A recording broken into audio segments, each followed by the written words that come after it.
Ignorant shit. I'm tired of people assuming that I like conscious hip hop. Like they don't even ask. They just know I want to listen to Talib Kweli. Like I don't.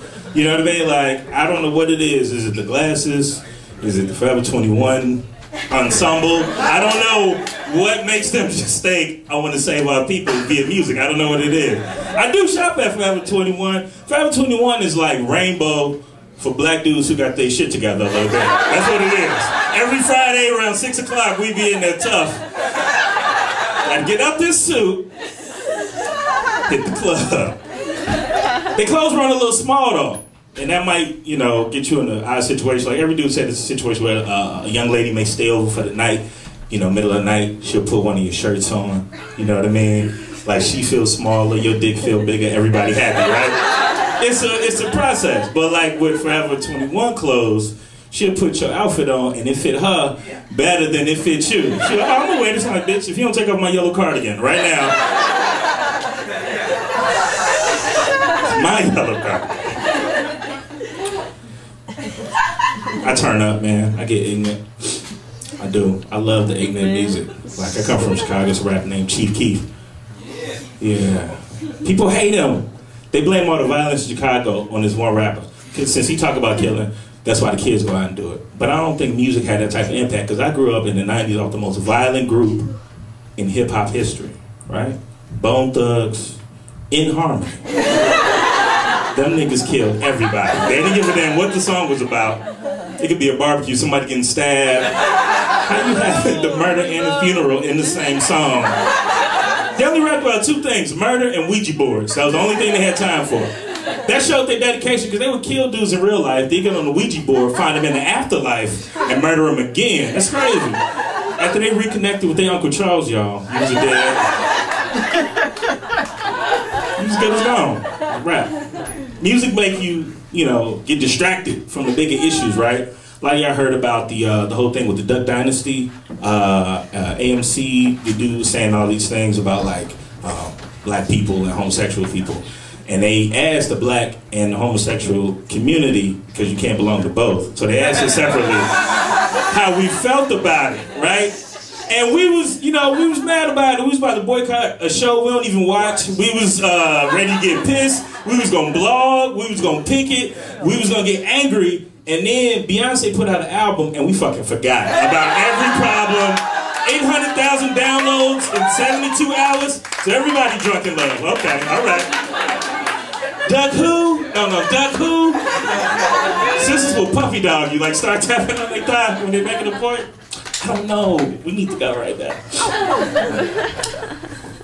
crazy, man. We need some jobs in this country, huh? I just wanted to ask a question that everybody should say yes to.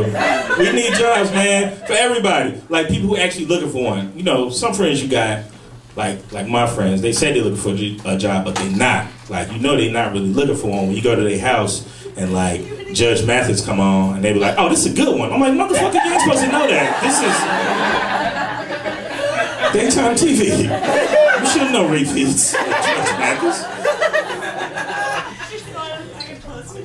Similarity between New York and LA is like homeless people, they beg with a purpose. Like we used to have an understanding with homeless people. They would ask for something, you lie, say you don't have it, they say God bless you, everybody goes about their business, right? We had to understand it. But like in bigger cities, people beg with a purpose, you know what I mean? Like I got on the train, before dude asked for anything, he just told me all the things he was not gonna do, right? Started off typical monologue. Excuse me, ladies and gentlemen, I don't mean to bother anybody. First lie, right? He definitely meant to lie. You don't talk this close to somebody's face unless you want to interrupt their thoughts, right?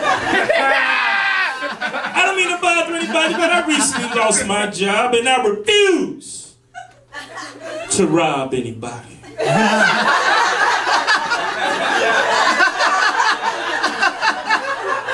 And I refuse to sell drugs. As soon as he said he refused to sell drugs, everybody on the train stopped listening, right? And I know that because I was the only other person on the train at the time. I was a little offended when he said ladies and gentlemen by let it slide, you know what I mean? I didn't want to interrupt his thoughts. Problem was, he just missed the only two things I cared about. Because when he first hopped on the train, the first thing I thought was, oh shit, I hope this dude don't rob me, right? And And when he didn't rob me, I was like, maybe he'll sell me some drugs. Maybe if I'm just patient, get through. I'm stretching myself on the train, man. A lot of people wonder why I moved to New York from Chicago, my hometown. Like a lot of my boys, they ain't really get it. I'm like, you know, it's just more opportunity out there, right? Like, you know where the opportunities are. Like, I got a cousin who I grew up with, who I'm cooler than, who I'm funnier than, and who I'm way more humble than, right? But he grew up with a daddy, so we went more places. And so New York is just Chicago with a daddy. That's it. You can have more opportunities to do things, and that's why I moved, right? Like, I had an opportunity recently to sit down with some producers to come up with some original programming. We're coming up with this show. It's in the beginning stages. We're doing a BET version of the hit show Game of Thrones. No, the show with the jousting and the fucking, right? BET version of the hit show Game of Thrones. We don't have a script or a budget yet. We just got a working title, which is Medieval Times. Is that some? I will watch that instead of Duck Dynasty.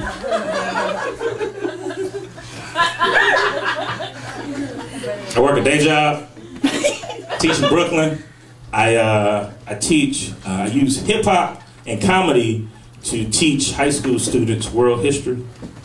Now, y'all are dead silent, which is a better reaction than when I told my mother that was my job. She was like, you use hip hop and comedy to teach. Motherfucker, if you don't have a job, tell me right now. No, I'm putting $15 in your account right now so you can fly home. She want me to fly Megabus, I don't know.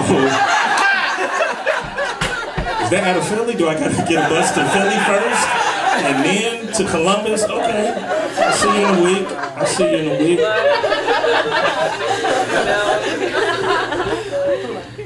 A lot has changed, man, with high school kids, but some of the things are still the same, right? Like, everybody in the room, just go back to when you were in high school for a second, right? Think about it. Wasn't it weird to see a teacher out doing something that wasn't teaching? Didn't it kind of blow your mind? Like, we figured out the 2 blocks, they just disintegrated until it was 7:30 again, right? That happened to me, and it just, I'm in CVS, and my student could not believe Mr. Jones was out acting a fool at the #1 pharmacy in America. True story, I'm at the checkout, all I hear is, hey, psst, hey, is that Mr. Jones? That ain't that's Mr. Dale, no! Mr. Jones! Mr. Jones, I ain't know you needed shit. That's crazy. I told you he brushed his teeth. Hold on, let me Instagram. Hashtag we was gonna rob you, but you cool. I'm just posing with my $5 cash back.